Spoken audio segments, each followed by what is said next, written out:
क्या ईरान किसी बड़ी साजिश को अंजाम दे रहा है? क्या न्यूक्लियर साइट पर रेडिएशन लीक हो रहा है? क्या आईएईए और दुनिया को ईरान झांसा दे रहा है? क्या है खामेनेई के न्यूक्लियर प्लान की इनसाइड स्टोरी?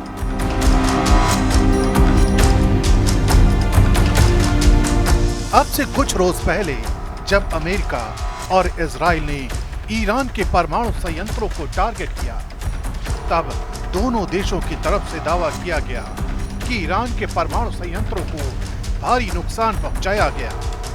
और ये नुकसान इस कदर है कि ईरान अपने न्यूक्लियर प्रोग्राम में वर्षों पीछे चला गया है। यानी ऑपरेशन मिडनाइट हैमर में ईरान के न्यूक्लियर प्रोग्राम को तबाह कर दिया गया। लेकिन इसके ठीक उलट ईरान के सुप्रीम लीडर अयातुल्लाह खामेनेई की तरफ से लगातार दावा किया जा रहा है कि उसके परमाणु संयंत्रों को मामूली नुकसान हुआ है। और यहीं से सवाल खड़े होते हैं। सवाल ये कि अगर इस्फहान, नतांज और फोर्दो जैसी न्यूक्लियर साइट पर बड़ा नुकसान नहीं हुआ, तो ईरान को आईएईए की विजिट पर कैसा ऐतराज है? जरा सुनिए ईरान के विदेश मंत्रालय के प्रवक्ता क्या कहते हैं।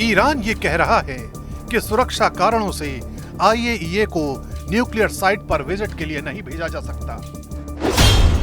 यानी इसका एक मतलब ये भी हुआ कि न्यूक्लियर साइट पर रेडिएशन लीक का खतरा है। इसके उलट दूसरी बात ये कि ईरान न्यूक्लियर साइट के मौजूदा हालात की सच्चाई दुनिया से छिपाना चाहता है। ऐसा इसलिए क्योंकि ईरान लगातार ये कह रहा है कि वो अपने न्यूक्लियर प्रोग्राम को पूरा करके रहेगा। और यही इशारा फोर्दो न्यूक्लियर प्लांट से आई ये तस्वीरें कर रही हैं।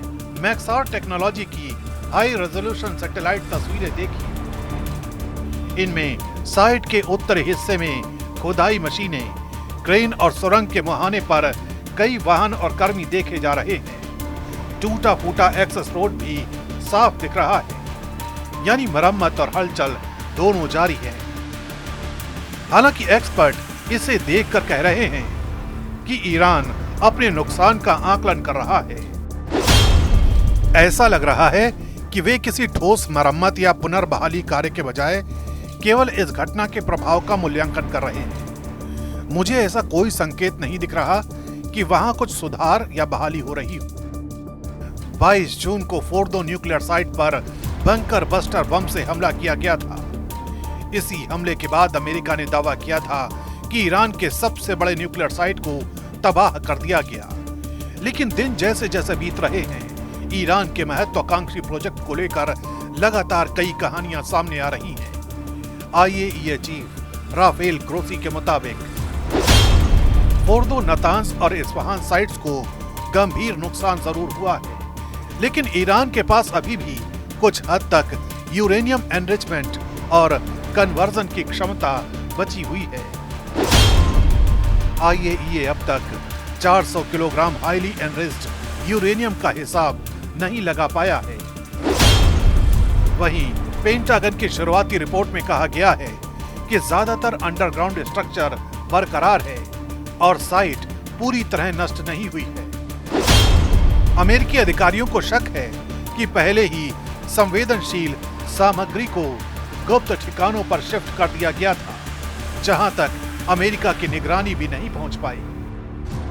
सवाल कई हैं, लेकिन जवाब सिर्फ ये कि ईरान की न्यूक्लियर साइट पर इस वक्त हलचल है और इस हलचल की वजह का पता उसी वक्त लग सकता है जब आईएईए जैसी संस्था साइट पर विजिट करे।